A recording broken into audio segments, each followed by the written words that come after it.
Ladies and gentlemen, welcome to episode number 3 of the Essential Wrestling Podcast. This is presented to you by ProWrestlingPick'em.com right here on the Eastern Observer, powered by the Blackjack Media Networks. Al, how you been, man? I'm doing okay, Ty. Great week in wrestling. I am ready to go. And yourself? It's been a week. Wrestling-wise, it definitely busy. We got a lot leading into Double or Nothing, setting up some Backlash stuff. But yeah, no, we got some stuff. We do have some stuff. We got, like you said, we're going into Double or Nothing. We're going to make our picks for that later. That's going to be the main event of our podcast today. We are going to go over our picks presented by ProWrestlingPick'em.com. Play against your friends. Play against the universe. And then let's see what else we have. So we're going to go over what happened last night on Raw. We're going to go over what happened with NXT. In Your House is back. They celebrated the 25th anniversary of the first In Your House last week. I did not realize it was that long, but yeah, it was May 1995, and they were just going over it. I was watching The Bump the other day, and Todd Pettengill was on. It's great to see he's still going. I mean, I know he's still on the radio here in the New York area, or some kind of podcast, whatever he's doing. I don't know if he's with PLJ anymore. I'm not sure what he's doing. I don't know. See, here I go. Here I am, Ty. Here I am spreading rumors. So we're going to run over what happened last night on Raw and NXT. Double Nothing picks. Ty, we're going to go over CM Punk was trolling you for what you said last week. We'll touch on that a little bit. We mentioned last week that we did not keep up with Impact Wrestling. I watched both Impact Wrestling and actually I had some free time on Saturday morning, and I picked actually the perfect time to watch it. I actually caught up my first episode of NWA Power. So we'll get into a little bit of that to see if it's worth covering or not, worth talking about. But Tyler, we're going to curtain jerk yourself, our curtain jerk segment, the Intercontinental Championship Tournament and everything that's going on SmackDown. Sami Zayn has been AWOL. I mean, he's not been AWOL. We know where he's at. He's at home washing his tights. And they stripped him of the Intercontinental Championship because of this, and they started a tournament this past Friday. What bothers me about this is they made the announcement the night after we aired our show, so we couldn't talk about it last week. But two of the first 4 round matches were taking place on Friday. Tyler, your initial thought when you heard this? I was thrilled to get a tournament because I didn't get one for the Raw Women's title like I wanted. There you go. I mean, looking a little deeper into the tournament, AJ Styles and Shinsuke Nakamura is not a first round match. I'm glad I'm getting it regardless, but not in the first round. Yeah. Pretty shocked that Elias went over King Corbin. I know it's the revenge thing for being basically murdered, or almost murdered. Yeah, it wasn't that far of a fall. I know you mentioned that last week. I didn't understand what you're talking. That wasn't that far of a fall. I'd fall from that far onto a cushion. I wouldn't fall into concrete. Yeah, well, you can't see the cushion. Put a blow-up mattress back there. I might do a backflip on it. There you go. I'm just the momentum that they're trying to give King Corbin. I was shocked that Elias won that match, but it makes sense. Daniel Bryan over Drew Gulak. Obviously, looking into that one a little bit deeper, it makes sense why Daniel Bryan took that match. Who's the fourth match? I'm blanking. It's hold on, let me look at the notes. I have the wrong page of my notes out, Ty. I had the highlights on one page and I have everything else on the other. We have Jeff Hardy and Sheamus will be the last first round matchup. Yes, the match we thought was going to be at Money in the Bank. Yeah, so we've already talked about that. My feelings aren't going to change on that one. Yeah, my feelings. We can get into our picks a little bit. But yeah, just to piggyback off what you're saying, it did not. Looking at the brackets, if I were to look at these brackets originally, I would have picked Elias in a landslide, only because right now, in that first round bracket, you got AJ and you got Shinsuke, which hold exactly right, Ty. My jaw hit the ground that we're getting that. I mean, awesome. I mean, I'm not going to turn that down any day of the week. But they're both heels right now. So I figured you're going to have a heel come off of that. I don't think you're putting Baron Corbin against either one of those two guys. So, I mean, like I said, yeah, you're right. The 50-50 buyback. I'm shocked Drew Gulak didn't get it, obviously. We all know why now. whatever the rumors are going on with that. For those, I'm sorry, everyone knows Drew Gulak is no longer with WWE. Let's just say at the moment. For now. They said it was released, but what's that? He's not been officially endeavored by .com. But he has not been officially endeavored, and that is because Uncle Dave is spreading the gossiping that they're still renegotiating contract. I don't know. You guys, there's more than enough articles on social media. You guys can look at that stuff there. We have no idea. We're not in those meetings. We're not privy to that information. So, but yeah, so it didn't shock me that Elias went over. I got just knee-jerk filling out the brackets in my head as I was watching this tie. Yeah, I would have had Gulak. I'm not ashamed to say that. I would have had Gulak. I would have got that one wrong. Like I said, the 50-50 buyback from their first match. That match was awesome. Going forward with the other two matches, I don't know if you want to go over our picks now with it. We talked about Jeff Hardy and Sheamus. We said it was supposed to be on the last show. We were kind of predicting, and that didn't come true. We were speculating, and we mentioned that we were going to do that. I'm staying with Jeff Hardy, and this is the reason why. The winner fights Daniel Bryan. And the last time Sheamus fought Daniel Bryan, we didn't see Daniel Bryan for 4 years. So I really would rather not see those two paired together again. That's kind of my main concern, is Daniel Bryan's health. Fair concern, especially it will scare me. Considering Sheamus's signature move is to kick your head into oblivion. Yep. I'd rather Daniel Bryan maybe crack a rib because somebody does a flip on him. Less threatening. Yeah, 100%. So that match scares me. I know that was, like I said, he was gone for 4 years. It was right after WrestleMania 31, right after he won the Intercontinental title. So what year was that? 20 whatever teen. 2000 whatever teen. 16, right? 15 or 16. 15. Yeah, because he was out for 4 years and he's been back for like 2 now, a little over 2. Well, what was his return match? Owens and Zayn versus him and Shade at 34, right? Yes, and then he fought Kofi. He's been back for 3 years, right? It'll be 2 years because that was his third WrestleMania. So he was gone for 2.5, and he's back for 2.5. No, he was gone for 4. No, he was gone for a while, man. Well, no, his last match was 31. I guess. His last Mania was 31.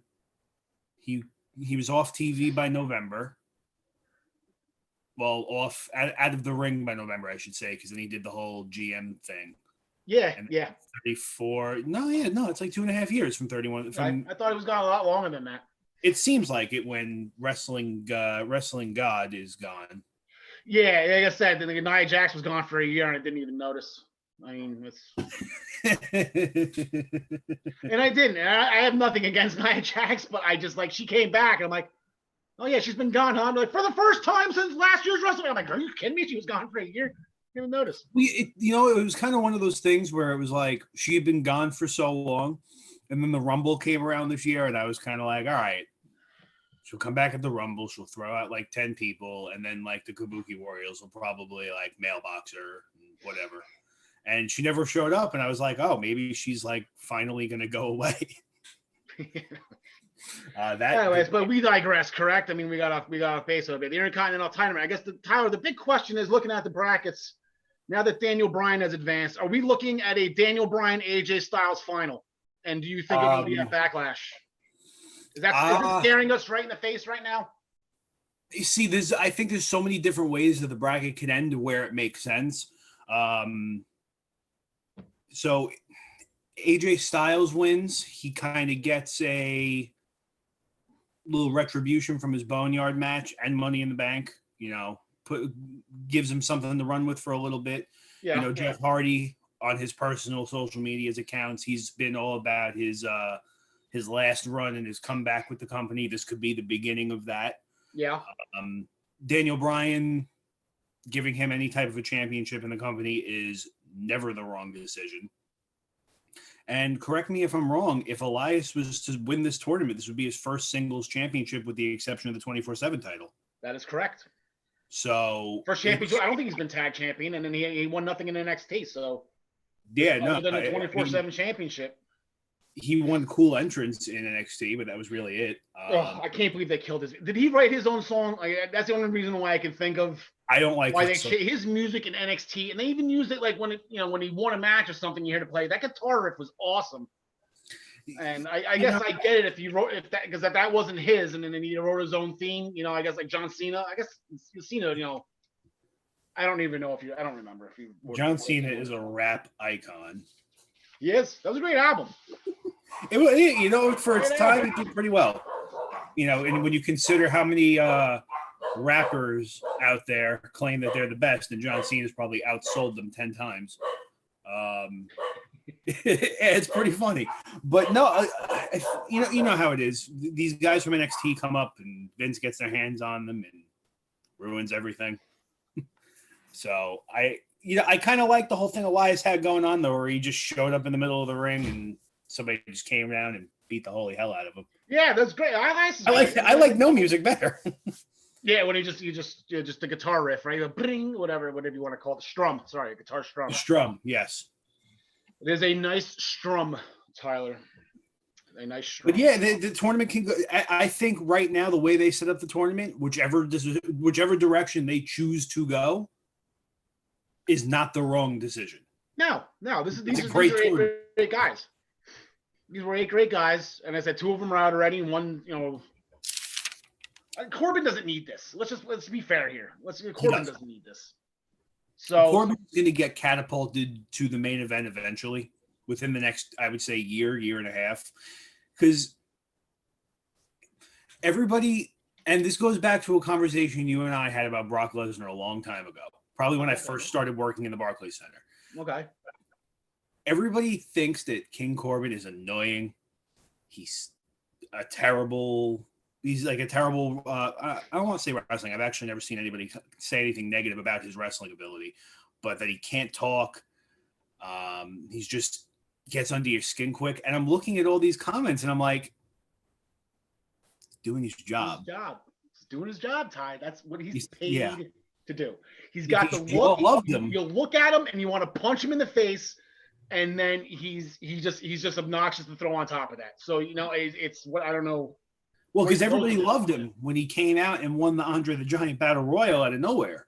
Well, he was a monster. I don't know if you remember him in NXT. He was a monster in NXT. Oh yeah, no, he was a monster. But you loved him then. But because now he's not very nice to you, you don't like him. Yeah. His job. Yeah. And that goes back to a conversation you and I had about Lesnar a while ago, because I probably unsuccessfully laid into him. Yeah. And then of course, my opinion that Brock Lesnar is the greatest heel of all time. So we can get into that another day. Maybe when Brock comes back and he wins the title, we can get into the conversation and I'll defend him. Yeah, we can talk about that. When Lesnar comes back, that'll be Essential Wrestling Podcast episode 500. So. Yeah, right. So that's where we are with the Intercontinental title tournament. I'm going to take, I got AJ Styles and Jeff Hardy this Friday night. Like I said, I got AJ winning this thing. The same, and I know I'm repeating myself, but it's the same thing why I had him picking Money in the Bank. So we're sorry we're fired your friends. I mean, that's pretty much, we're sorry. Here's something.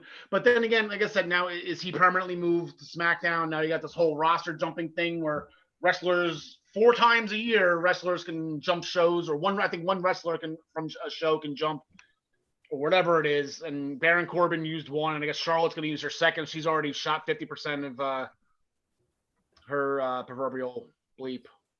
So I'm not sure how this whole new roster thing goes, especially when you have to consider there's 2 major networks involved now, and obviously there was a big draft about it to make sure that each program was getting the people they wanted. Yeah.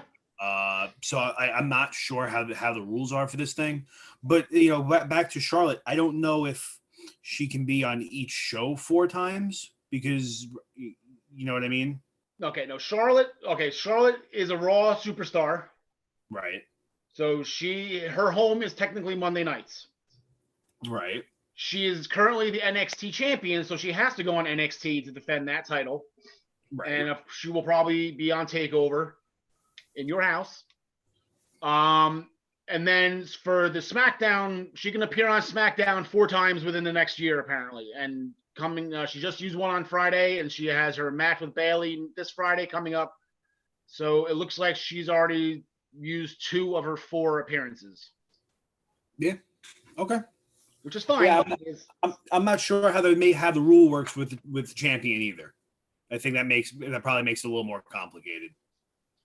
Yeah, well, her winning the NXT title doesn't help. Yeah. Yeah, So, I mean, but as I just mentioned, she will be not challenging. It will be a champion versus champion match versus Bayley. Charlotte now just joined the infamous club of people who tried to drive a wedge in between Sasha Banks and Bayley. Do you see it working this time, or are we going to keep on going with this that we have been for the past 6 years, 10 years, 15 years, however long it's been? I would say it depends on how desperate the company thinks they need those 2 to work together right now. You're kind of in a position where you are getting the same matches kind of repetitively, especially on Raw. If I got to see Andrade and Drew McIntyre again, I'm going to shove forks in my eyes. I like it. I like it too, but it's kind of like it's the same match for the last 4 weeks. Yeah. But I think it depends on how desperate they're going to be for a change in the ring. Star power is pretty limited for the most part, especially if there's this whole 4 times a show thing. They got to be very careful with which stories they choose to plan out. If that makes any sense, they got to use their moves wisely. Yeah, so I'm sure now that I said the initial. I'm sure when they came up with this, they had an idea. I'm sure they had a small idea to make this start, and I'm sure they've been working around the clock to think of ideas for everybody to eventually jump shows at some point. I don't know. We have to wait and find out. I have no idea. I don't like this interpromotional stuff. I think I don't like the series. It ruins the Survivor Series. That's huge. The gang warfare. Yeah, this year's Survivor Series was like the first one in a while where it was like it was saved because it was it didn't even need to be Raw versus SmackDown versus NXT. It could have just been WWE versus NXT because the Raw versus SmackDown portion of it was useless. No, yeah, NXT took over. That's what they do. They take over. Yeah, well, no, not even that. As far as like the interpromotional stuff goes, the Raw versus SmackDown end of that match was totally useless. Yeah, it was the interpromotional stuff, especially when they don't do it the right way, and I get it for the most part. It's not their fault. Again, when you have like Fox Sports that has to get involved because they're paying very good money for certain people to be on their show every week. Same thing with USA between Raw and NXT. It gets so confusing. I don't like it. Well, they did a pretty good job on Monday, completely overemphasizing that Baron Corbin was on from SmackDown, jumping ship. They had backstage segments with him. Those were pretty good. Yeah, he was good. He was pretty upset that he had to go get his own catering. I think I laughed so hard at that, and then I'm watching it and I'm remembering they filmed SmackDown in the same building, and I'm laughing even harder. Exactly. I know. He's at first I was like, oh yeah, he's being he's being a jerk, but then when you realize, like, wait a minute, they compete at the same building right now. What the hell are they? That's Baron Corbin. Right? See, he's not that bad, guys. Not that bad. It's pretty funny. And like I said, thank you for ruining Roman Reigns' theme music for me. Roof, roof, roof, roof. Okay, so let's tie a bow on SmackDown here, Ty. Like I said, Strowman and Otis, they beat Miz and Morrison. Otis kind of joked with the Money in the Bank cash in. Who knows? They He should be very careful doing that with a very large man. Yeah. So it's gonna be like a little buddy cop movie, and Otis is gonna play dumb. And then maybe Otis gets. I still don't know. Like I said, I would still like find some way for Manny to take it from him, but we'll see what happens there. They beat Miz and Morrison in the main event. And then Naomi's. I just want to put one more last thing, and then we'll make our picks for the 2 matches next week. Naomi's getting a little frustrated. 2 straight losses to Dana Brooke. What are we gonna do with Naomi? She turns heel. What do we do? If she turns heel, that'll actually kind of be interesting. I don't think we've gotten a serious look at a heel Naomi yet. Team Bad. Oh my God, yes. Her right when they started the women's evolution with the Bellas. Remember they brought up Sasha, Becky, and Charlotte.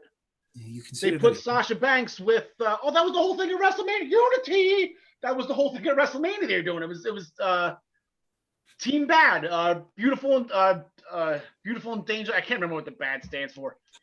It was Naomi, Tamina, and Sasha Banks, and they were Team Bad. Yeah, that lasted for like 15 minutes. I don't know if I count that. Wow. It lasted before, though, because nobody could beat the Bellas because the Bellas were cheating. They kept on using this in twin matches. And that was Nikki Bella's infamous title run. Yes, Naomi has been heel before. Yes, to answer your question. She got pissed off. It was the whole thing where Naomi and Tamina couldn't beat the Bellas and Paige couldn't beat the Bellas. And then we brought up the women's evolution, revolution, whatever you want to call it. I can't remember if there's an R in front of that word or not. Nope, just a regular evolution. I don't know. I mean, regardless of whether or not she's been a heel, like I said, I still don't count it. It'll be interesting because as a legitimate successful heel, I don't see it working. I don't know how much you've ever dipped into shows like the Total Divas. I don't know how much you ever dipped into that. I didn't dip anything into the Divas, Ty. She just seems like genuinely way too nice of a person to where even if she is acting, and I don't like using the word acting because it hurts my soul, but I don't see it. I don't see it ending well. I don't know. Ty, she'll snatch you bald. I'll tell you that. She'll snatch you bald. All right, so who do you got? Bayley, Charlotte Flair. We didn't go over that. The champion versus champion. Who do you got? I didn't even get my pick either. I don't even know. It's kind of hard to bet against Charlotte now. It's hard to bet against Charlotte, but it's hard to bet against Bayley at the same time because she's got Sasha Banks literally on her ass in every match. Yeah, I would like to. I'm gonna go Bayley. I'd like to see Sasha help her and just to prove Charlotte wrong. I think she might spike Charlotte on this one. That'd be fun. That'd be nice. I'm gonna have to take Charlotte though. I'm gonna have to be with you. I'm gonna be on your team for that. I'm sure Sasha thinks Charlotte's right, but they hate each other too. So it's not like. I don't think Sasha's going to let Charlotte win. You know what? Charlotte's right. We're going to be friends now. I don't think this is. I think she'll still spite it, and then, like I said, Sasha's the last one Bayley has left to beat. I mean, she's beaten everybody except for Sonya Deville, and like I said, it's not. You don't do the heel versus heel thing. So I don't. Yeah. And then we got a mixed tag match. Ty, we got a mixed tag match. Otis and Mandy Rose versus Dolph Ziggler and Sonya Deville. Ty, I spy a Jersey girl. You know who I'm picking. How about her promo on Friday? Sonya Deville can spit it. Yeah, Loved it. Yeah, that was some pure fire. That was. Give me Sonya Deville to win the title at some point. I think they'll both end up passing the title back and forth for a few months to each other. There's just way too much of an opportunity there. She had. I don't know if I'm going to bring her up real quick. She had. It was like 2 quick matches, and I think one was on an NXT pre-show, which was aired the Wednesday after Takeover. She had 2 matches with Ruby Riott versus Sonya Deville. Absolutely phenomenal. Right before they both got called up, and I was like, "Oh my god! I can't wait for Sonya Deville just to destroy everybody." Yeah, Jersey girls do, Ty. This is just what Jersey girls do. I'm going to take Otis and Mandy Rose for that match. Only because of the fact that Otis has got so much momentum behind him right now. It's hard. Again, it's hard to bet against Otis right now. You're 100%. I think they're going to win, but I can't not betting against Jersey. Oh no, I don't blame you. I was rewatching SmackDown this morning, and I'm watching it with my mother, and she could care less about wrestling. Okay. And well, I take that back. She likes it, but she doesn't watch it religiously, like two certified lunatics I know. And we're watching, and I'm pounding down a Red Bull with my breakfast, and I look up at the TV, and I know it's an interesting combination. Each their own, Ty. You're good. I'm watching Otis run around the ring, humping his briefcase, pelvic thrusting everywhere. My cereal shoots out of my face across the table. She's disgusted by this man. I told her, I was like, he's probably the hottest thing going right now. You better respect him. Yep. He's the man. Yeah, he's the best. Okay. So we are going to shift from Friday to Wednesdays to NXT. Before we get into In Your House and how that's shaping up, just briefly go over real quick another ridiculous promo by every week Karrion Kross. That ends near song they used to use in the Attitude Era pay-per-views. The end is here. So again, it just reemphasized the point that Karrion Kross is he's going to be the man. He's going to be the man.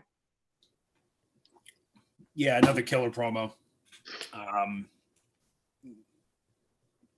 Yeah, it is no other word. Really not much more to say that. But then Ty, we were both wrong with our pick from last week. It looks like we have new tag team champions. Fabian Eichner and Marcel Bartel of Imperium defeated Matt Riddle and Timothy Thatcher. Timothy Thatcher pulling his best Rick Martel impersonation after Matt Riddle, playing the part of Tito Santana, accidentally hits him off the ring apron, and then Timothy Thatcher walks away. This was a replay of WrestleMania 5 when Strikeforce broke up. It broke my heart then, and I had a relapse now because all I could think of is how do you leave poor Tito in the ring with the freaking brainbusters to get killed? And that's exactly what happened to Matt Riddle. They got left in the ring with Imperium. He fought, but it was not meant to be. Imperium are your new tag champs. Ty, how do you feel about that? So obviously I picked against it last week, which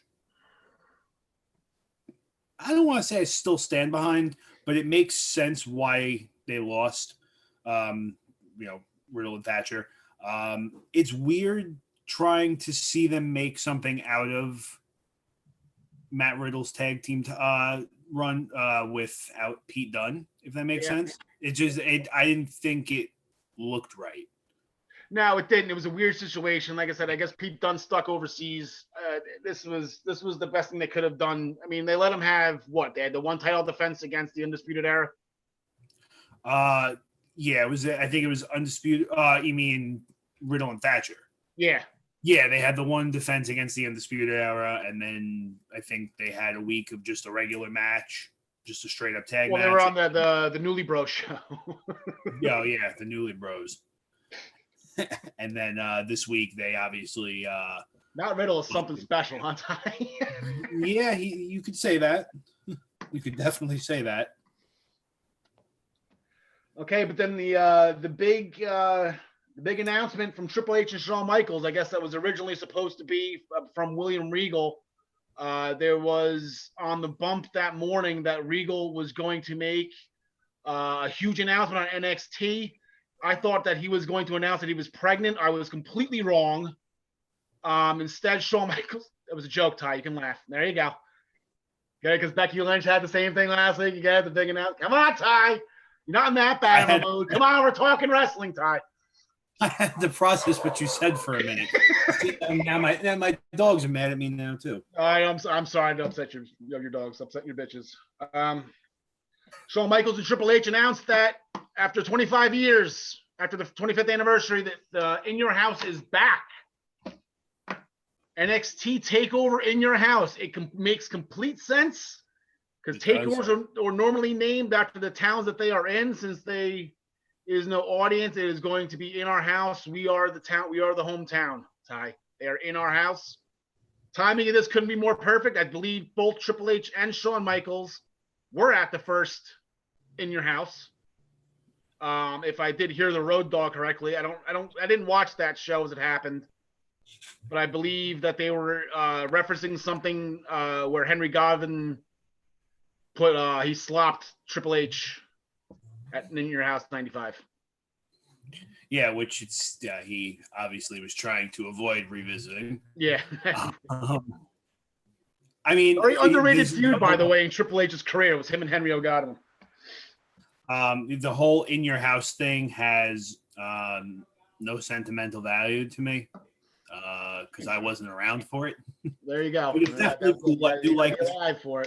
I do like nostalgia. I'm into stuff like that, so it's definitely cool to see it happening.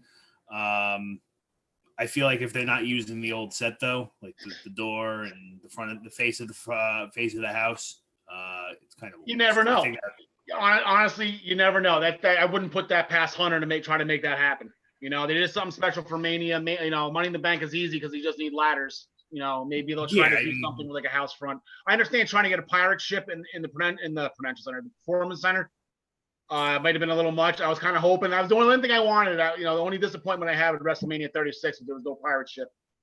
Yeah, I mean, I've been an easy critic through the whole thing. I'm not judging too much on appearance because I know they're in a performance center where they can fit a grand total of 7 people in the stands. But I think they could, even if they don't do like the old, I have seen In Your Houses before. If they do the old like house front, even if they do it on the LED board, I don't care. Yeah, that's it. That's the whole point. Now, Ty, because I know you weren't around for now. In Your Houses, way back when, wrestling was just the big four. That's still considered the big four now. You got the Rumble, you got WrestleMania, you got SummerSlam, you got Survivor Series. Then became the King of the Ring in 1993, and that was like the 5th, and that was fun. And they kept that till whenever. But then Vince made a decision to start doing monthly shows. And the first one was called In Your House, and then they started doing In Your House Bad Blood, and then In Your House Canadian Stampede, and then whatever. But they were still called In Your Houses. And then eventually they went. I don't remember when they went away from the name. But this was their first attempt at doing monthly shows back in 1995. Oh, it worked. It did work, yeah. And I think they were hurting back then. Like I said, if you look at where they were in 1995, a lot of people would argue that this is the worst time in wrestling history. It was a lot of cartoonish characters when people were growing up that were watching way back when. You didn't like the Goon? Yeah, the Goon. Like I said, I like Duke the Dumpster Drosy, but it's the dude as a garbage man. Like, come on, let's go. And I'm sure it's a lot worse than that. I mean, the late 80s, early 90s was the era of every single wrestler had a normal person job.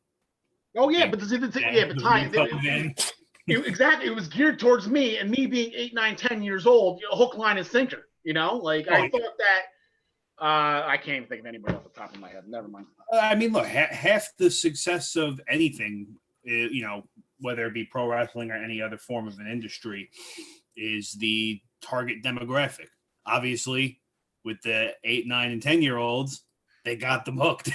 Yeah, like I actually believe that the Big Boss Man wrestled on weekends, and then he worked at a corrections facility, Monday through Friday, and then I gotta go, because I'm a big old nasty bastard.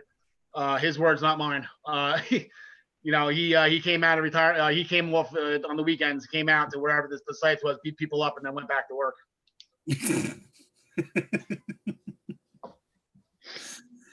So that's going forward. I guess this the next segment, we got to celebrate, Ty. We both said it last week. Do you believe in miracles? Cameron Grimes defeated Finn Balor. I don't care by hook or crook. It goes down as a win. Cameron Grimes beat Finn Balor. We come to find out that Damian Priest was the one that jumped Balor backstage. He was one that interfered. I didn't see anything. I saw a clean victory from Cameron Grimes. I don't know about you, but apparently this Damian Priest has an issue with Finn Balor. They're probably going to put this in your house. How do you feel about any of this, all of this time? If that's the match, well, not if, but since considering that seems to be the match they're going with for their takeover show, Finn Balor is great. Damian Priest is great. It's a world title match with no title involved. It's going to be awesome. Yeah, it's going to be real great. So then we got tomorrow night, Ty. We got 3 matches booked. We'll do the easiest one first. I'm not saying easiest as an easiest to pick, but easiest as an easiest to go over because the next 2 are the Cruiserweight tournament. But we're going to have Rhea Ripley and Io Shirai. What are you thinking? Ripley, I got no contest written. I think this is no contest written all over this. I'm with you. I don't think it'll be a 30-minute Iron Man match. It would be awesome if it was, but I don't think either of these two need to lose any steam going into In Your House if we are planning for a triple threat with Charlotte Flair involved. So, I mean, thinking about it from your perspective, I do see. I appreciate that. Thank you. Well, I think I'm reasonable.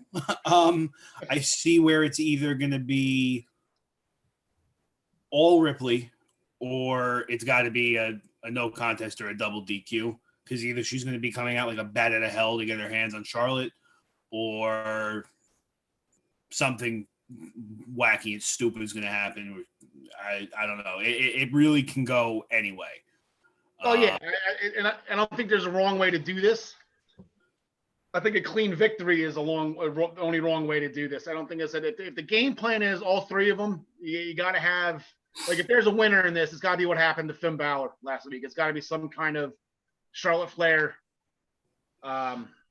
interference or, some kind of cheat to win. But Rhea doesn't cheat to win. Io doesn't hide that she cheats, and she'll just get disqualified. So who knows? Yeah, and the more I think about it, the more I'm actually going to kind of lean with you because I just don't, in the same respect of I think Rhea Ripley's going to be on a tear to get toward Charlotte. Yeah. Io's not somebody, right? Yeah. Oh my God, I was blanked for a minute. She's not someone who's going to get squashed in 5 minutes either. No, not even remotely close. So I'm gonna lean more to either the no contest or the double DQ. Yep. Which resulted in a no contest. You're going to be right twice, Ty. You're going to be right twice. Okay, so now in the Cruiserweight tournament, Ty, we got these backwards. Okay, so as a result of last week's matches, this week's matches are pretty much going to decide what's going to go on going forward. Group B is a little more simpler. It's going to be Akira Tozawa against the EO of Phantasma. Winner take all. Winner goes on and advances to the championship match. Big match. That's a hard one to pick. I'm gonna go Akira Tozawa though. I'm gonna be rooting for Tozawa, and I hope I'm wrong. I'll go with Phantasma just to go against you. Why not? This, we're supposed to be having educational debate. We can't always agree on everything, so screw you. The EO of Phantasma. I know he's new, but you know what? I kind of get being new is good for him. Yeah, and I kind of get the feeling that the tournament final to crown the interim championship might be at In Your House. And like I said, we're assuming that Kushida wins. We've been saying it for months now that Kushida is kind of a lock to get to the finals out of his group. It's not going to be as easy if he loses. But I think Kushida and Phantasma would be great. Kushida and Tozawa would be great, or even Matt. I don't even know. Like I said, Group A is a mess. Group A is turning into the mess that we thought Group B was going to be. Yeah. So if Kushida wins, it's done and done. He goes 3-0. He advances. It's as simple as that. Yep. Drake Maverick wins. That forces a 3-way tie. So we talked about this. Yeah, I know we talked about this at length last week. We were kind of assuming that our boy, Gentleman Jackie Boy, was going to take the L, but Tony Nese kind of prevented that from happening, jumping Swerve before the match started. So now we have the cluster bleep we were looking for, but it's in the wrong group, and Kushida might get caught in the middle of this. Yeah, it's in the group that it was not supposed to be in. Yeah, it really complicates things. Definitely be interesting to see how it all plays out. Now, see, here's the interesting thing. So, like you said, we were talking about Jake Maverick last week, and if you lose, you go out on your back, and that's the right thing to do. And the Mick Foley thing, we even took our shots at Bret Hart, jokingly. We love Bret, but Jake Maverick can win this match, and then this won't be his last match because he's got possibly a triple threat ahead of him. So he can lose that match to be his last match. So even that theory is out the window right now. Drake Maverick can easily win this match. Yeah. It's very heart-wrenching is the word. Yeah, it's gonna be. I'm looking forward to it. I can't wait. It's gonna be. If he wins the match, just to make life simple. I like Kushida versus Phantasma, and then eventually Kushida versus Jordan Devlin if we ever get to that point. Jordan Devlin's awesome. Great. Awesome. Okay, we're gonna take care of AEW at the end. We'll jump ship to last night. Ty, the slap heard around the world. I am not happy right now. I didn't think you were going to be. Lost the Iconics, the Women's Tag Team Championship, and Billie Kay gave her 5 across the eyes. I screamed. I screamed with Peyton, I believe. I couldn't believe she did that. That was definitely a surprise. I feel like it's one of those things, though, where the Iconics were eventually going to split, and I felt that way since last year's WrestleMania. But to do it a week after they've been back on TV, or to tease it a week after they've been back on TV, I don't know how I feel about that. I want one more tag on it. I don't know how. I feel like they separate. They're done. They're both done. I don't think. I mean, I like them both, but I don't think they're both good enough to go on singles runs. I don't know. I don't know what they would do. Does that make sense? I mean, look, the thing they have, the two most important things they have on their side is they can both talk. Yeah. So they don't need a mouthpiece, and they can both wrestle. If they, I don't know how. It's hard to tell until you see it because we don't know what they look like apart. I do. They were apart in NXT. Peyton Royce was involved. They were in NXT when I wasn't watching, so I can't give you a fair Peyton opinion. Royce. Okay, so when Asuka dropped the championship and was recruited to wherever Raw or SmackDown, I can't remember. I think she went on Raw first. They had a fatal 4-way for the vacated title, and Peyton Royce was in it. She qualified to be in that match. It was Ember Moon ended up winning it, so it was Ember, Peyton Royce, Kairi Sane, and I want to say Nikki Cross. People comment in the comment sections, and if I am wrong, you are more than there is a comment. Apparently, there is a comment section below this. If we are ever wrong, feel free to smarten us up. YouTube has the comment section. Yeah, but I don't know. Sure. Yeah, I mean, I have the feed for the YouTube on my phone through the entire show. So cool. Anybody wants to comment, I'll make sure I bring your questions, comments, concerns, and nonsense to the table for discussion. Yes, and there is a thumbs up button. We like those. Yeah, those two. Thumbs up button. We like thumbs ups. We like thumbs. We like hitting the bells, and we like subscriptions. Yes. So anyway, Peyton Royce has had a small run. She didn't win that match. I believe that was her first. I think one of her 2 only takeovers. Billie Kay had a takeover match. They have wrestled by themselves, Ty, but it wasn't successful. There are other women. There are a lot of women on all 3 rosters that are better than them in one-on-one competition. I don't think breaking that up would be good at all for their careers. And I if it does happen, I hope I'm proven wrong. I really hope I'm proven wrong.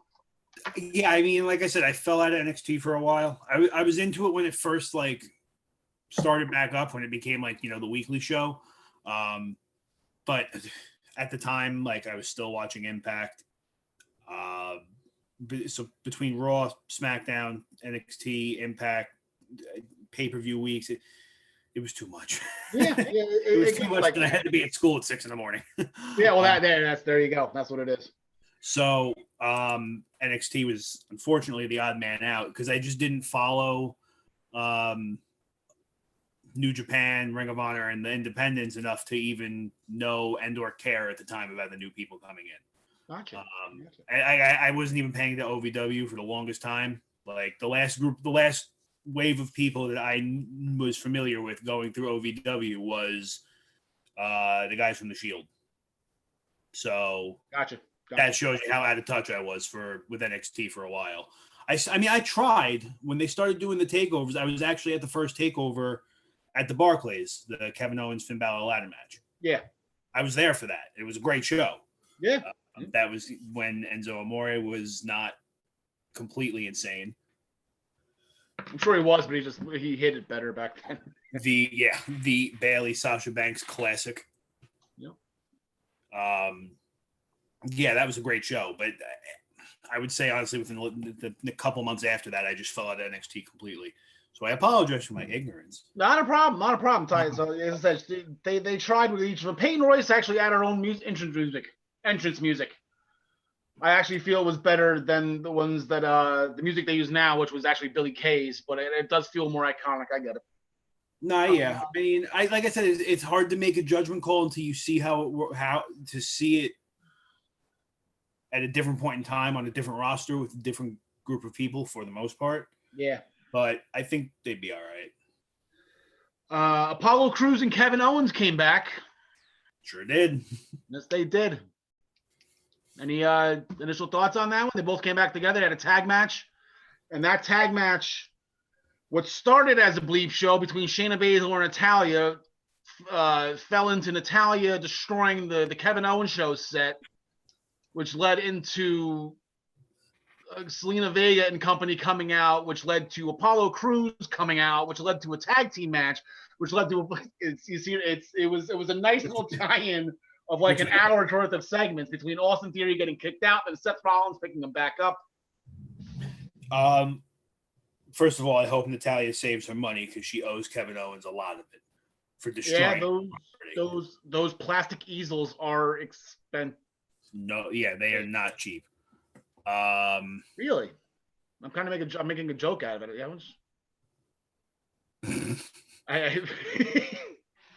Oh, you're making a joke at me. Okay, you got me for one. There you go, Ty. You got me for one. Architect. I figured you would have known how much a plastic easel was. I thought you were serious. No, those things are like $20 at AC Moore. No, there you go.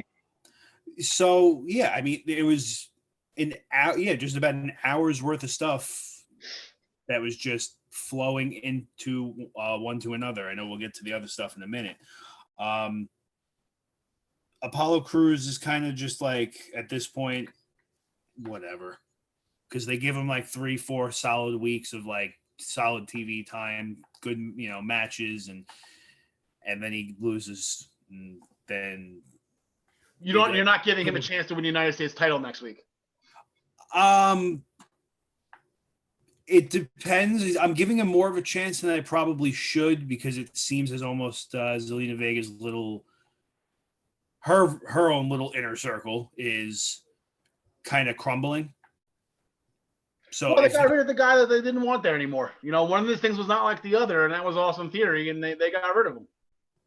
Yeah, I mean, if they're continuing with, I guess, the deconstruction of the group, makes sense to have Apollo Crews win.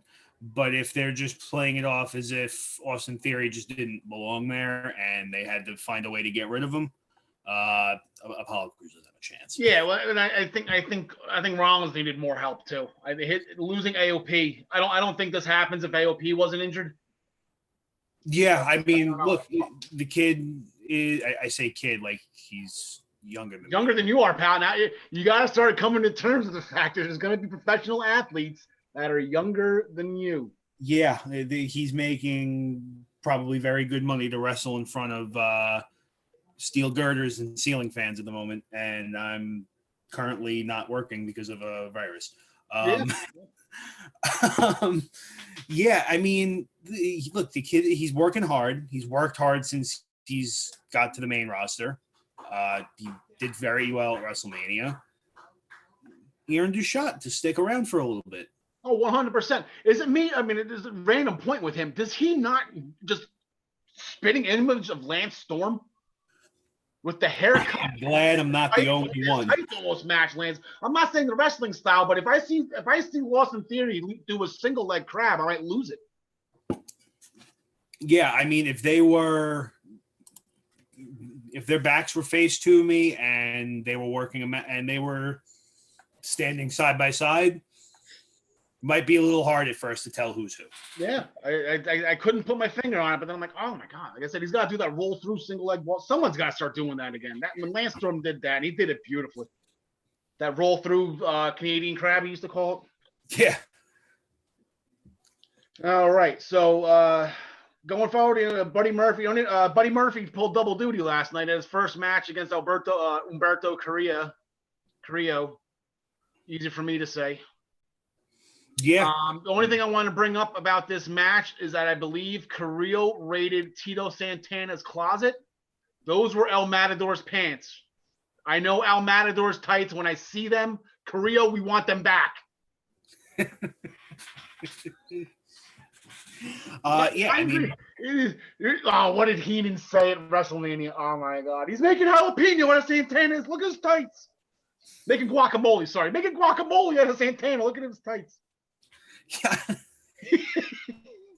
I mean, Murphy obviously, carried his weight and then some last night. Obviously his second match with Aleister Black tied into bringing Austin Theory into the whole Jesus plan he's got going on. He's the new disciple, and just going back to Murphy and Black, I want to start a petition like at least once a month. I think we need Buddy Murphy and Aleister Black on Raw. It's fantastic. Once a month, not every week because that'll get old, but like once a month. Like okay, it's the third week, it's the third Monday of the month. It's time for Buddy Murphy and Aleister Black to kick the crap out of each other again. And then that was there. It's hard to pinpoint a bad Aleister Black match. It's even harder to pinpoint a bad Murphy match. No, it's not just. Yeah, you throw them together, and it's like, oh my god. We'll fast forward. Just a quick women's recap. Charlotte Flair defeated Ruby Riott. Shayna Baszler, as we mentioned earlier, beat Natalya in a submission match, and then Natalya proceeded to have a hissy fit again. I guess they're doing something with that. And then Nia Jax she interrupted Asuka's celebration, and thank God she did. I've never been more happy to hear Nia Jax's music in my entire life. I honestly thought Kyrie was going to turn on her, and I just wasn't ready for it. That day is going to break my heart. It's coming, especially now that there's a singles title involved with the group. Yeah, but I thought she was going to hit her with that recorder after playing some beautiful music, might I add. So, yeah, I mean, I don't know if you saw, but somebody had floated it around on Twitter. They went back and checked every single Asuka Nia Jax encounter dating back to NXT. Oh, yeah. Owns her.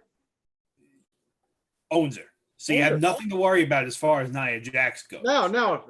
It's after Nia Jax. I saw that same tweet because didn't Nia say in the ring that it's only there's only one way this can end, and the guy's like, yeah, it's like you're like 0-9 against her. But yeah, their big match was NXT Takeover the End. Yes. During Asuka's title reign, Asuka's undefeated streak. That's their big claim to fame match. Wasn't a bad match if I remember correctly. That was a long time ago. No, it was good. I'm pretty sure it was a good match. But yeah, I mean, I'm not looking forward to the day they have to split those two up either because they are the undisputed empty arena champions. Yeah. Yep. Well, maybe he's putting the fans in front of them again. Maybe then that'll be the end of that. Baron Corbin, Drew McIntyre defeats Baron Corbin. Bobby Lashley was watching with MVP. They made it official today.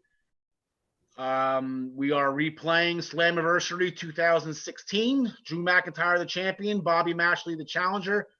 I think I did see that match when they wrestled at Slammiversary, and I do remember it being pretty good. These two guys know each other.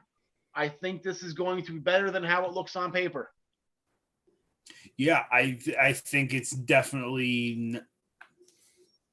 It hasn't been a full day yet, so I don't want to say definitely, but I don't feel like the match is going to get the attention it truly deserves. Okay.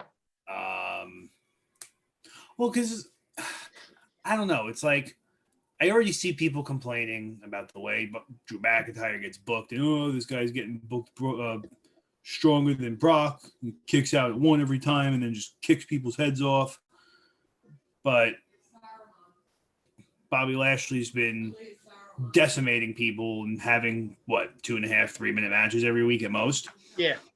So when you put a guy, in my eyes, when you put a guy who can't stay down versus up against a guy who has been putting people down with anywhere between 2 to 3 minutes,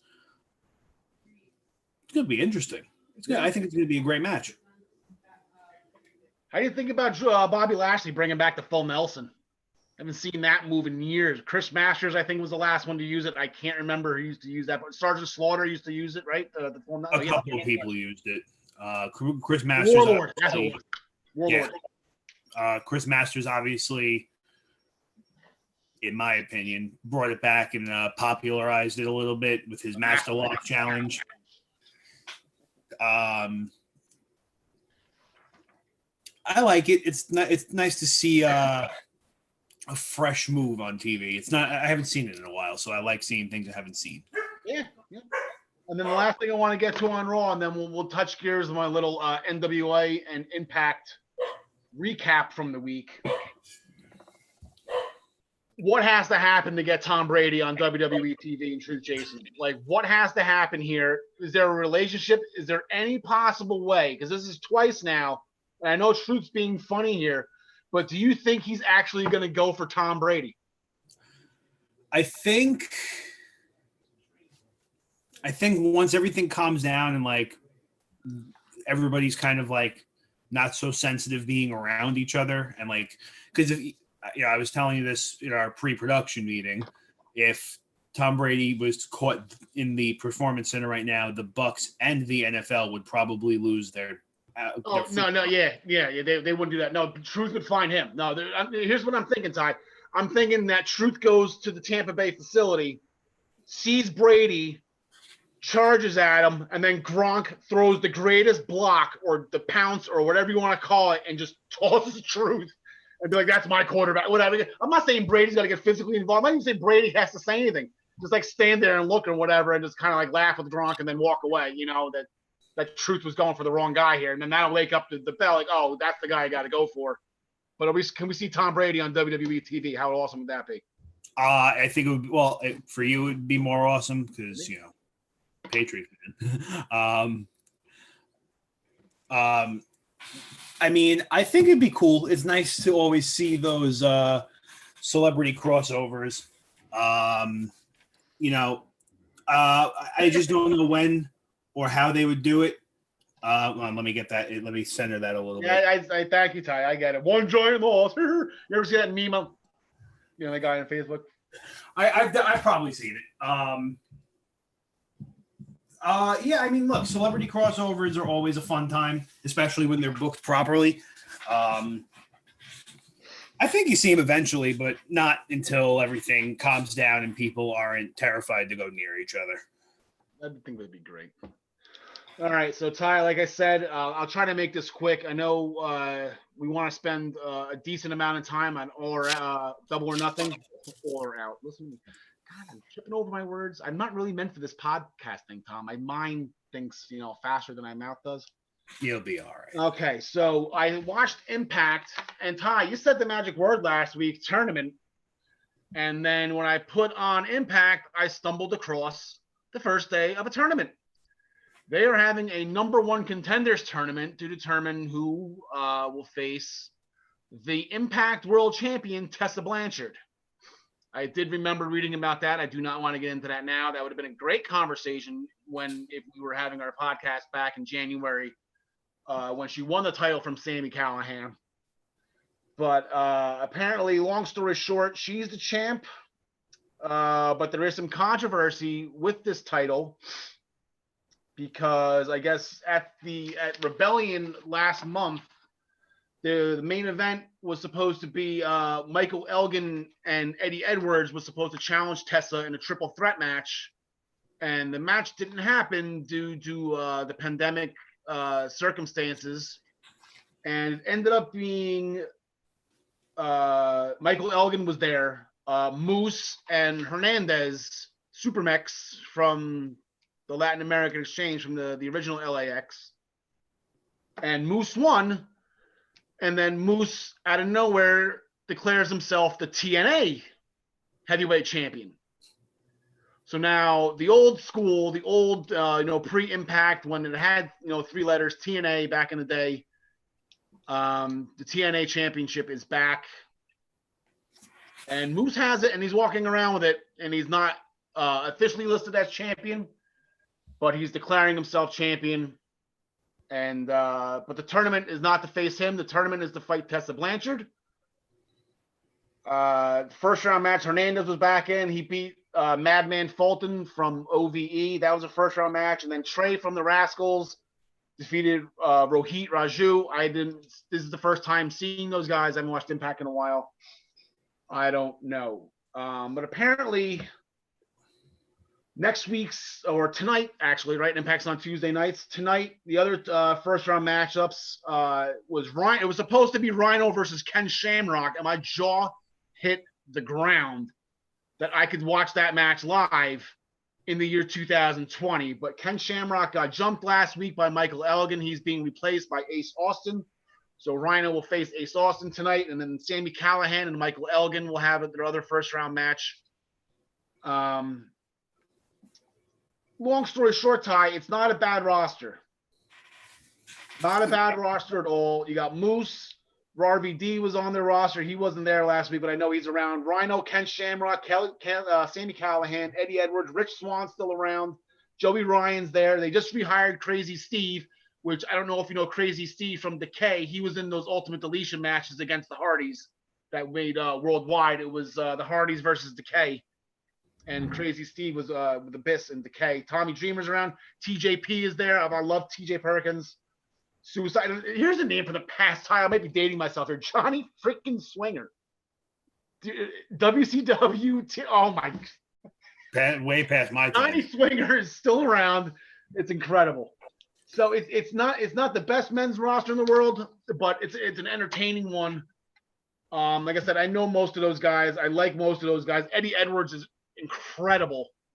We need Eddie Edwards in NXT or AEW. Like, he needs to be out of Impact, and that's the same thing for Moose. Moose is just an incredible athlete. Vince would make him a star. I think they're putting together a good show. Yeah, I think, or it sounds, correct me if I'm wrong, better than what people like to give them credit for. Yeah, and that's always what Impact was. I remember even I think it was last year, 2 years, whatever it was. I like to watch Bound for Glory every year. That's one of my favorite shows ever. Is the first ever Bound for Glory, where Rhino won the NWA Championship. Spoiler on that one. But that show was incredible, and it was, the show curtain jerk with Samoa Joe versus Jushin Thunder Liger. I mean, right then and there, just like, holy crap, and then it just steamrolled from there. But so I tuned in to watch Bound for Glory, and it was I believe it was the Austin Aries Johnny Impact situation where Aries lost to Tyler, no sell to finish, flipped off Don Callis, and then walked away. That was the last time we saw Austin Aries. So, and then even going with their women's division for a second. Now, Jordana Grace is their champion. I have yet to see her, but I've heard good things. Alicia Edwards is Eddie Edwards' wife. I've seen her. She's pretty decent. They just got Kylie Ray. She actually was at the first AEW show, the All In show, I guess. I don't know why she didn't sign there, whatever the story with that, but she just got there. Madison Rain's still there. Rosemary's still there. Sue Young, she's still there. The Undead Bride, who actually is Rich Swann's wife, she's still there. She's good. Taya Valkyrie's still there. Apparently, Tennille Dashwood, Emma, is in Impact. She's incredible. I thought she was in jail. Huge Emma fan. And then to round it off, you got the Impact World Champion, just who happens to be female, Tessa Blanchard.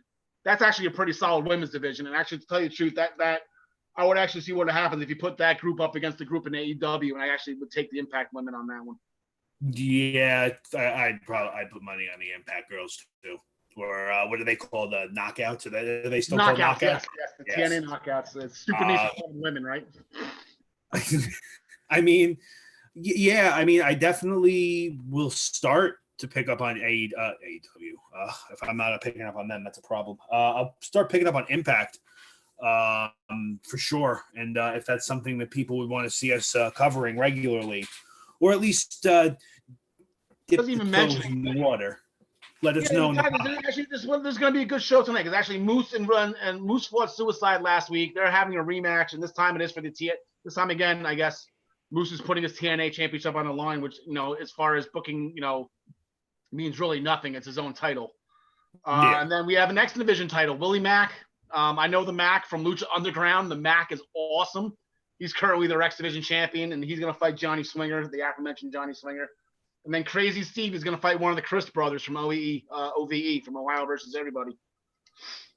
Their tag division, too. The North have been champs forever, it seems like. The last time I watched, the North was champs, and they've been champs. They're still champs. They're really not doing anything. The tag division, if you look at the teams, it's OVE, the Rascals, and the North, and that's pretty much it. And there's a team called Reno Scum I've never heard of. Maybe they'll be. Yeah, sounds like tonight will be a solid show. It will be. It will be. So for a week from today, if a recap of that show is going to be something that anybody watching is going to want, let us know in the comments, and we'll make sure we are prepared for you. And now I'll try to go a little bit quicker because there's not much to cover with the new NWA. But I watched Power on Saturday morning. Really quickly, I'm sorry because I was looking for it on YouTube. I haven't gotten to it yet. Is it NWA Power? Or is it NWA Power? Because they made sure to put goddamn 3 R's in the name. The way the logo, it looks like there's two, like the back ends of the R. Hold on. It looks like, I'll write it down for you. It's like R, then R, R. It almost looks like that. Like there's 3 R's. Like the R, then it's the back end of the R, then the back end of the R.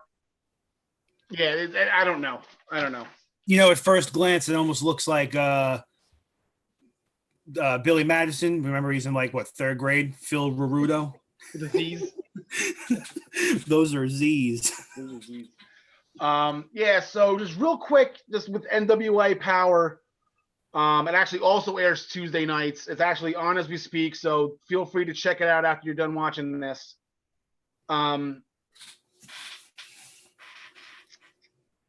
It's got a very old school feel to it, Ty, and I really enjoyed it. And I really enjoyed watching it on a Saturday morning. I think that might make my Saturday morning routine when the family's still sleeping and I'm up a little bit early with a pot of coffee. I get a very low budget, a very low graphic. And I think part of that's intentional because I'm sure that Billy Corgan doesn't have a big budget. And yes, I did say Billy Corgan, and I'll get to him in a second. But I also think it's intentional because it's almost like we don't have it, so we'll just make the best, we'll make it even worse by having 8-bit graphics and really cruddy production commercials and not having intro music for the wrestlers and having the ring announcer sound like a game show host. And it's great. It all just works together so well.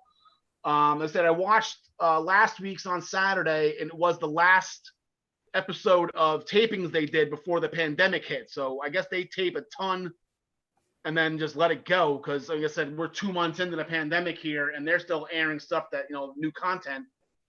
But tonight was supposed to be a big night for them. Tonight was supposed to be the Crockett Cup. And Billy Corgan, I guess, who is the leader of the NWA, he had a message from home before and after the show. And after the show, he mentioned something called Carneyland. And he was promoting it as something that has never been done before. And I don't know if it's going to take the place of the Crockett Cup tonight or they're just going to delay the Crockett Cup. I think the Crockett Cup is, people got to smarten me up on this one too. This is a tag team tournament. It's kind of like the Dusty Rhodes Tag Team Classic, I guess. It's the Crockett Cup, the NWA.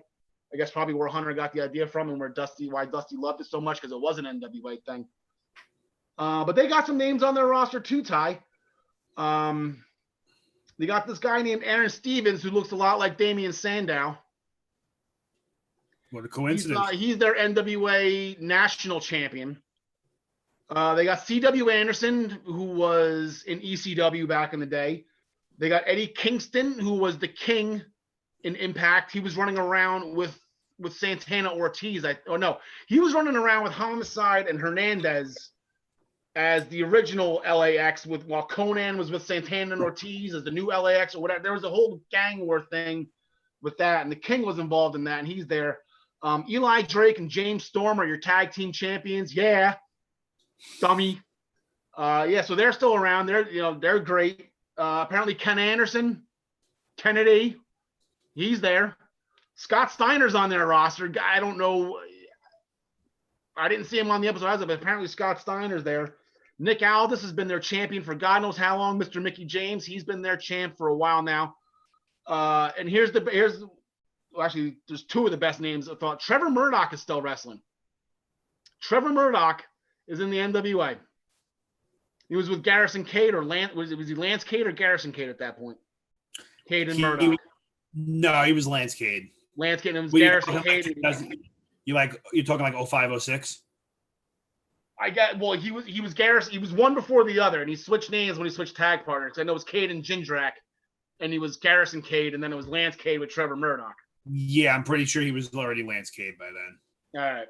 So Trevor Murdoch's there. And then, of course, I found Wade Barrett, Ty.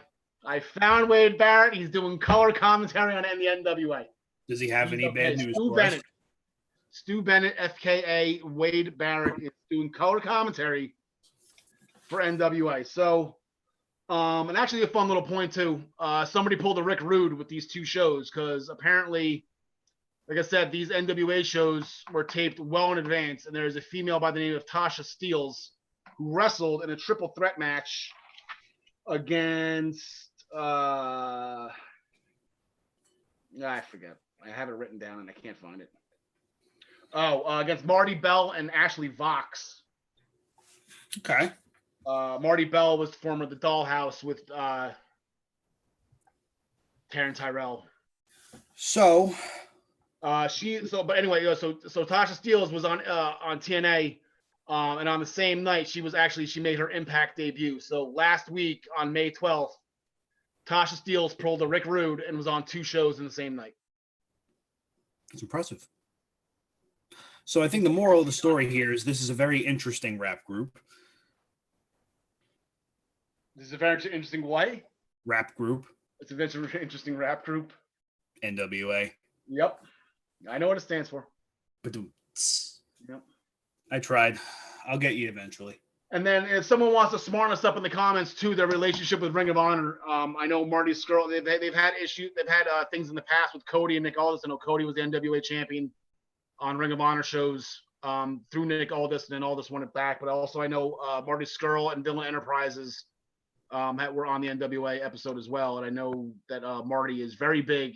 He re-signed with Ring of Honor after his contract instead of going to AEW with his buddies or to I was going to say NXT with his girlfriend, but his girlfriend's not there anymore. So it's a fun little Saturday morning thing that I grew up with. If people grew up watching WCW Saturday night at 6:05 on TBS, it's the same thing. It's just it's fun, it's simple, and Sean Mooney's there too. I mean, what more can you want?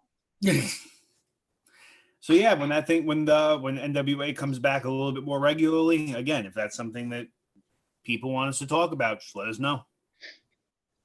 Yeah, I would be more than happy to discuss Trevor Murdoch versus Damian Sandow with you, Tyler. Yeah, that one when you put it that way. All right, Ty. Time to make our the big discussion. We got maybe about 20 or 15 to 20 minutes left here. We got a full card, a huge card for Double or Nothing, AEW. Take it away. Yeah, so I mean, the entire Double or Nothing card, 8 matches overall, 7 matches going in the main card. I guess I'm just going to work from the bottom up to the main event, and we'll make our picks. There we go. Sounds good. Let me get my picking pencils. We got picking pencils. Oh, because I like to keep my picks on the website true to the picks I make on here, so I know which to go back to. I got my Jeremy pen. I think one of us should invest in that clipboard if they still even have it up on the shop. I doubt it. He had the one in AEW too. Was the look? I forgot the name. Yeah, I'll have to look it up. The Ledger of Le Champion. That wasn't Ledger though. Anyway, somebody please comment that, please. Yeah, because that's going to bother me for the rest of the night. Okay, so first match on the pre-show, We're going to be looking at the Best Friends versus Private Party. Normally, we wouldn't dip too much into a pre-show match, except for the fact it's a number one contenders match for the tag team titles. 100%. I'm in. I'm in on the Best Friends. I've been in on the Best Friends. They've been around. They've been. I can't remember what I should have looked up what everyone's rankings were on the website, but they've been winning a lot, and they've been in a lot of big matches too. Even the singles competition or whatever, they were having their big name battles. While they were inside Daly's place with the turf under the ring or whatever, they were there, and they were putting on big matches. And Orange Cassidy's been there; it's been great. And then might as well. I mean, all of a sudden, the Private Party wins. All of a sudden, now we're just copying Street Profits. Yeah, I'm gonna go Best Friends on this one. Also, it just kind of makes more sense. Plus, I think the whole thing where the whole ripping off the Street Profits comes in. I don't think that's something anybody is looking to do at the moment. So I see them avoiding that for a little bit longer. Now, do you think to build up for this tomorrow night, Ty, that there's going to be a Private Party versus the Best Friends in an axe throwing contest? God forbid. I mean, look, that was extremely entertaining, or at least more entertaining than I had expected it to be. Yeah. Viking Raiders brought the smoke, Ty. Well, yeah, the Viking Raiders brought the smoke and also lunged an axe through a cop car. So the next match will go stemming off of the Fatal 4-Way women's match that they had last week. Chris Statlander and Britt Baker got into it at the end. Britt Baker it is the lockjaw, am I correct? Britt Baker put Chris Statlander in the lockjaw outside of the ring while the match was going on. While Hikaru Shida pinned Penelope Ford in the ring, Britt Baker did not care about that match. She was just hell-bent on destroying Chris Statlander, so they are giving them their own one-on-one match on the main card. This is kind of a weird match to pick. I'm gonna go Britt Baker. Okay. I think it makes the most sense here. I feel once is the next match, one of the next matches we'll get to, the whole Nyla Rose and Hikaru Shida thing is over. I think Britt Baker's going to get thrown in the title picture a little bit more seriously. Nail on the head, and I'll agree to that. Also, just to piggyback on that, Britt Baker's got a new gimmick right now. The role model, the evil dentist. I don't know if you saw this on Twitter, Ty. Mick Foley went out of his way to dub Britt Baker as the greatest wrestling dentist of all time, surpassing Isaac Yankem. Which I'm sure Kane is fine with. That's high praise, Ty. If they say you're better than Isaac Yankem, that's high praise. I'm pretty sure Kane is more than okay with it. I'm not talking about Kane. I'm talking about Isaac Yankem. I don't know. Those are two totally different people, Ty. Oh, we're gonna have to have a talk after the show. Yeah, she says.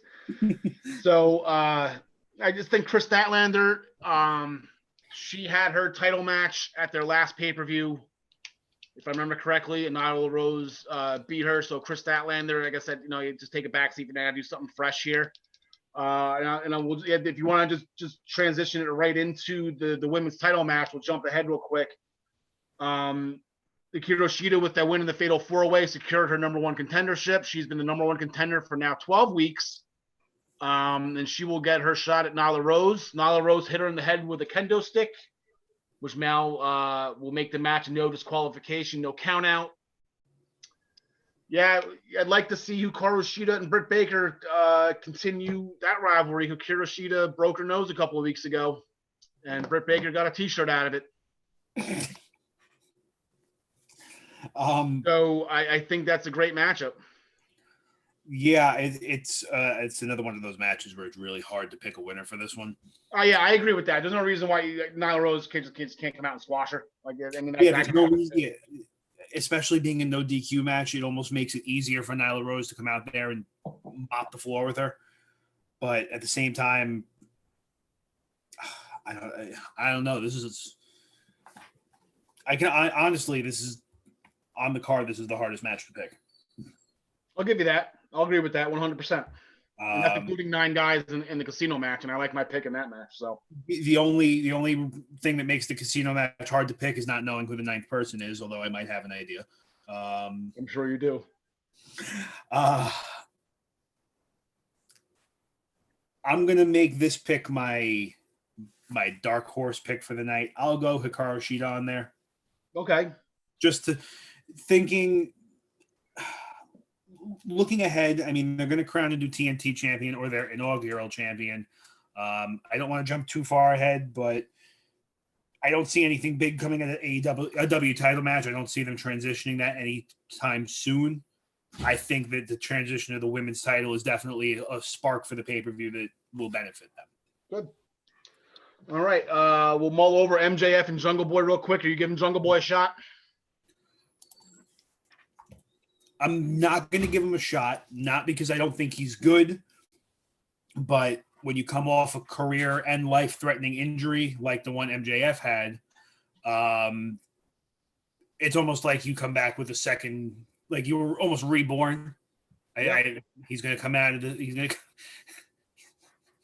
to come out like a bat out of hell. Tyler, he's the Shane Falco of AEW. He's got heart. He's got heart. He's got a heart. He's got heart. He's got a heart. I'm going to go MJF in this match. Yeah, MJF is undefeated, and he's going to stay undefeated until further notice. Apparently, I guess he has. Actually, they were mentioning this last week. He's got 1 loss on his record, and it was in a fatal 4-way, and he wasn't pinned.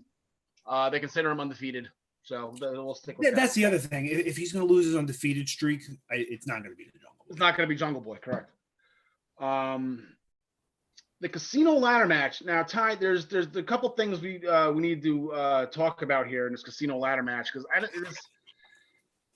despite what you're thinking, and I think I kind of heard in the broadcast, this isn't going to be a standard ladder match with just 9 guys going here.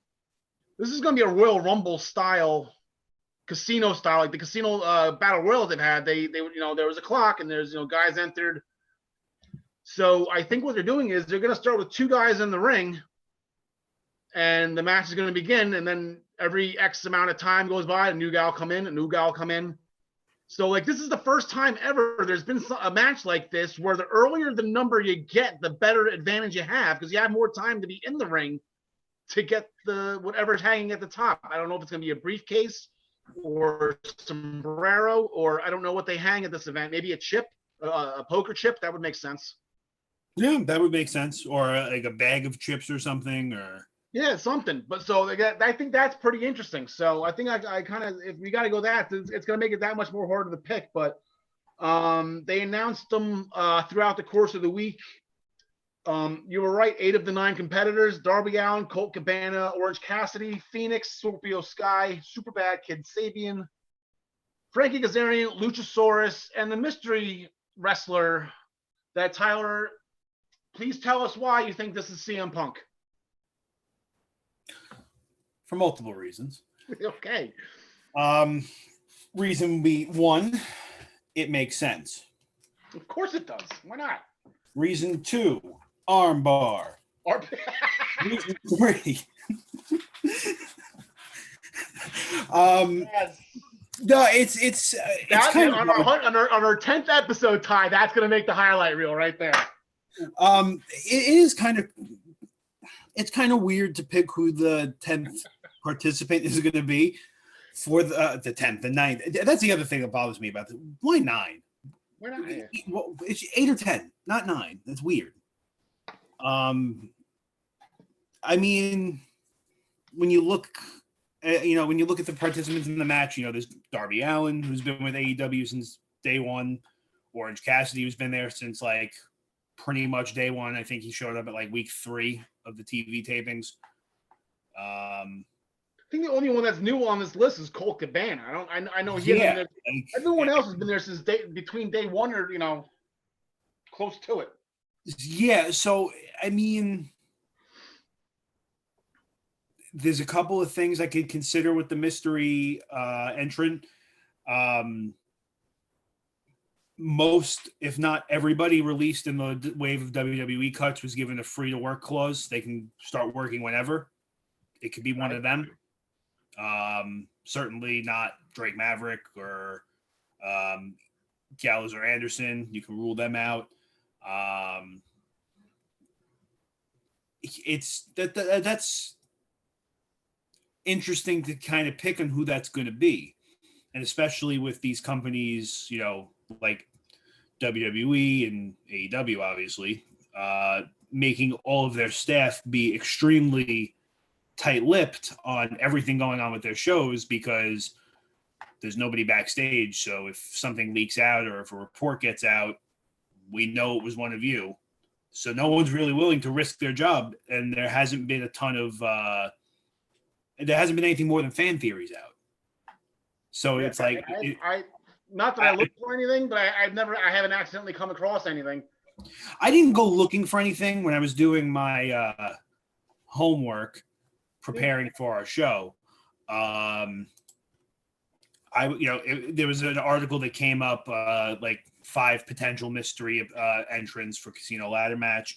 I clicked on it out of boredom, and again, it was all just guesses. Like there was nothing like ironclad, like almost. They're not immediately jumping to Mustafa Ali on this one. Yeah, like they're not jumping to any conclusions. Like pretty much everybody is saying the same thing. It can literally be anybody. I almost don't want to make a definite pick on the match without seeing who that last entrant's going to be.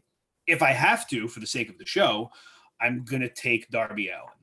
Okay. Well, you can pick the mystery guy. There's going to be question marks on the website, Ty. You can pick who this last guy is, and it could be anybody. You can pick who you want to pick. Yeah, but if I pick the mystery guy, then I got to lock him in on the website. And if it turns out to be like Eugene, I'm going to be pissed. Now I want to see Eugene do this. I'd love to see the Rusev or Zack Ryder. That would be fun. Honestly, I haven't even gotten. This is probably the most thought I put into it, Ty. They ran a promo for Scorpio Sky. I don't know if it was maybe like 2 weeks ago or whatever. It seems like they're trying to get him ready, give him a singles push. Now I don't know if this is too much too soon.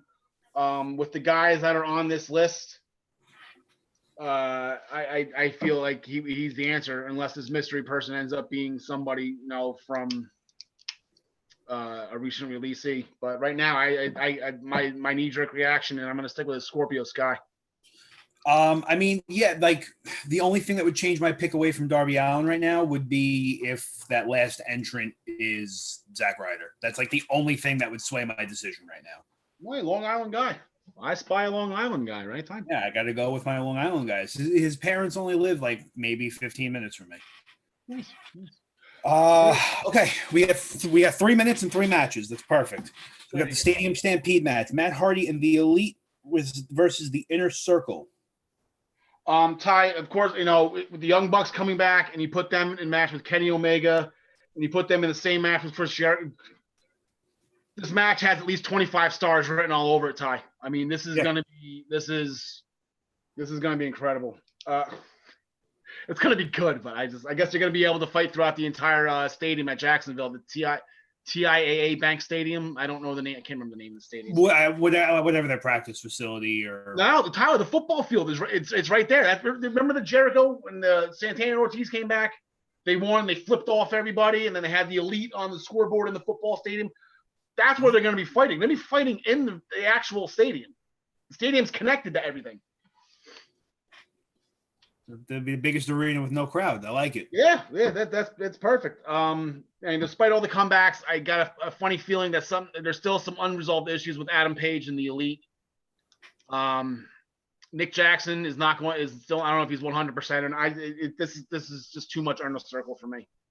Yeah, it's got Inner Circle written all over it with the internal conflict with the Elite. Matt Hardy kind of being there just because he's Matt Hardy and they got to get him on the card.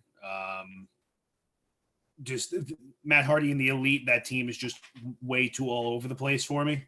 Yeah. So Inner Circle is a well-oiled unit, man. Yeah, the Inner Circle is just it's too much of a no-brainer. And I honestly, with the star power in the match, it's got the potential to be the best match of the night. 25 stars, easily, at minimum 25 stars, Ty. Kenny Omega's going to supply 20 of those stars by himself. Yeah. So our second to last match we're moving on to is the inaugural TNT Championship match, Cody versus Lance Archer.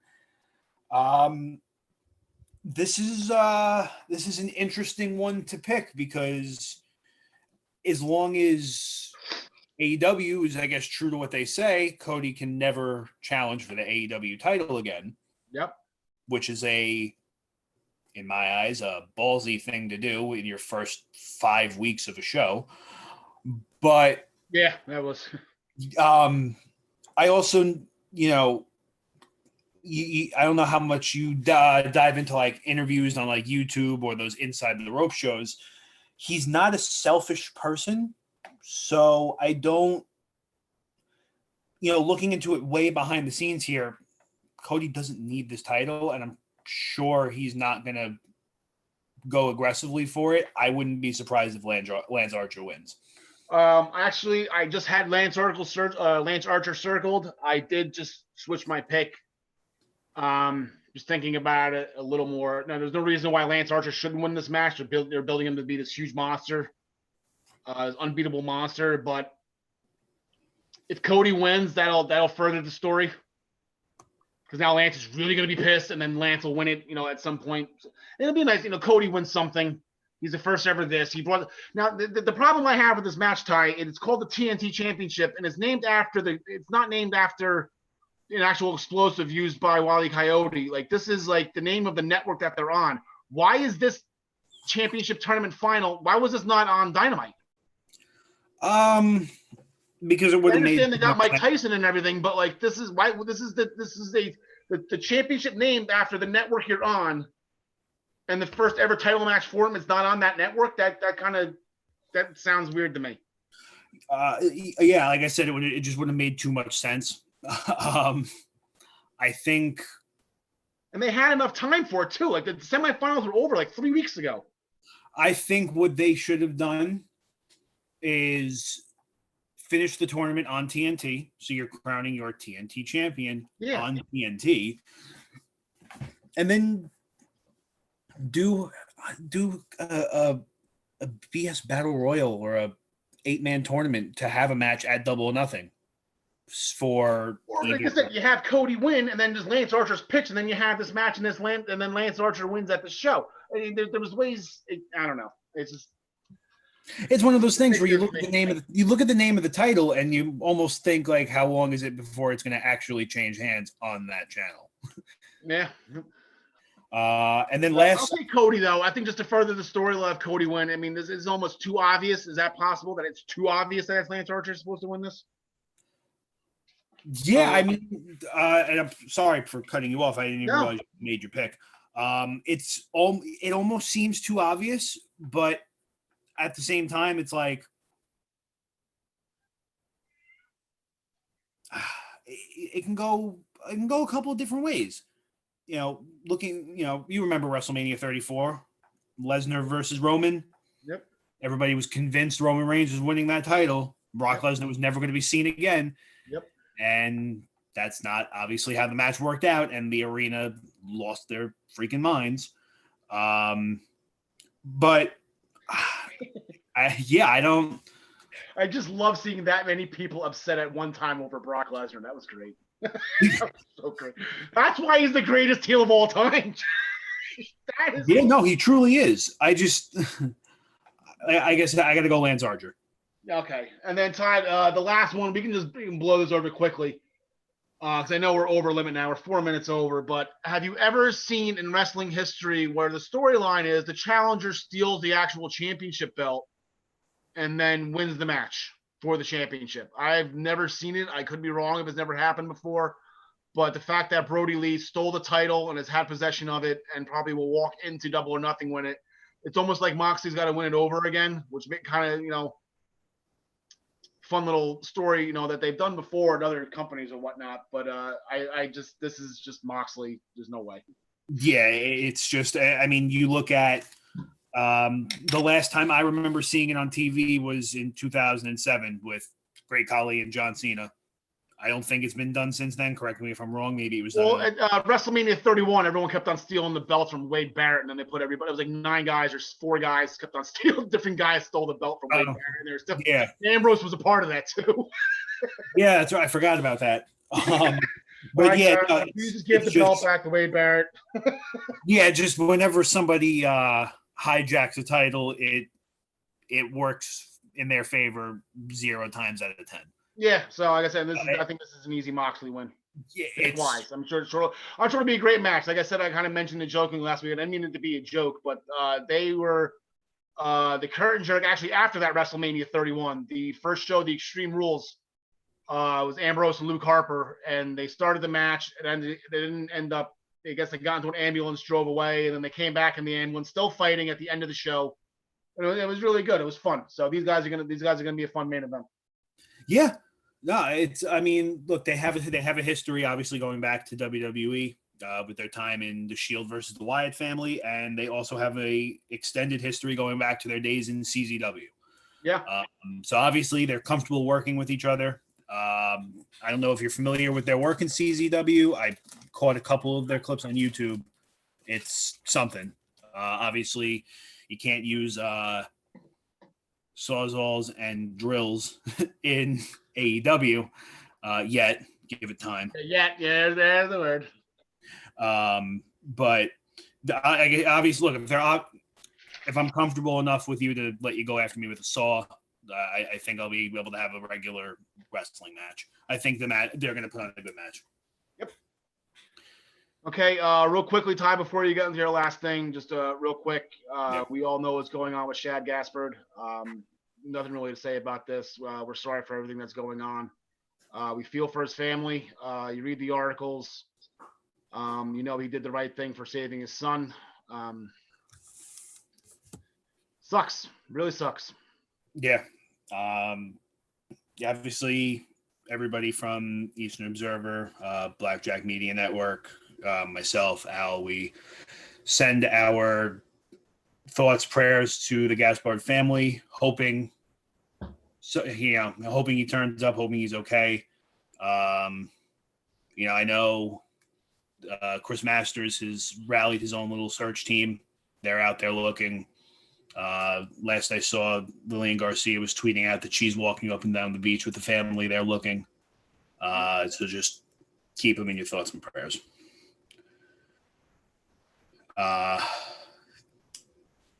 Yeah, that's rough. You have to. Yeah, I think that's it, Ty. I think we just got to say, make sure our friends who are listening to this know when our friends from the Eastern Observer are going to be on air next. And I believe you are going to be Sheriff Tyler this Friday, correct?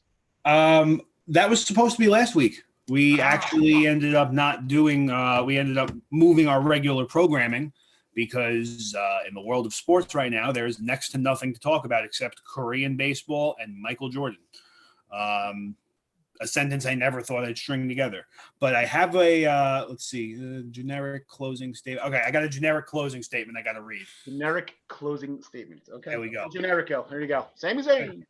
So again, this week, this time next week, Essential Wrestling Podcast, episode 4. We'll be going over SmackDown. We'll be going over Double or Nothing. We'll go over Raw, NXT. We'll touch back up on the Cruiserweight and Intercontinental tournaments. Maybe we'll touch upon Impact, depending on your guys' reception to it in the comments. We're going to have episode 14 of the Primetime Rundown back on this Friday at 6 p.m. The Zoom interview series is going to be back on Thursday, May 21st. The host, Joey Drazinka, is going to be welcoming NBC Sports California San Jose Sharks color analyst Brett Hedican to the show, starting at 10 p.m. Former Vancouver Canuck. I'm well aware of Brett Hedican. He was amazing back in the original NHL Sega days for the Canucks with Pavel Bure and Trevor Linden. Huge Brett Hedican fan. Joey, tell him I said hi. That'll be starting at 10 o'clock Eastern time on May 21st. And then episode 26 of the Primetime Rundown is going to be this Friday night. Episode 14 of the Zoom interview series is Thursday. Gotcha. I am apparently terrible at calendars. Okay, cool. So this Friday, May 22nd, 6 p.m., come back on with myself, Joey Drazinka, Nick Partain. We'll be back from our bye week. There you go. Good way to put reviewing it. everything in sports that we missed for the last 2 weeks. Al, you got anything? Not just wanted to wish everybody a happy Memorial Day. Please remember Yes. why we're celebrating. Thank you very much. Just remember the ones that we've lost over the years who are serving our country. Thank you so much for our freedom. And to everybody else, good luck with your future endeavors.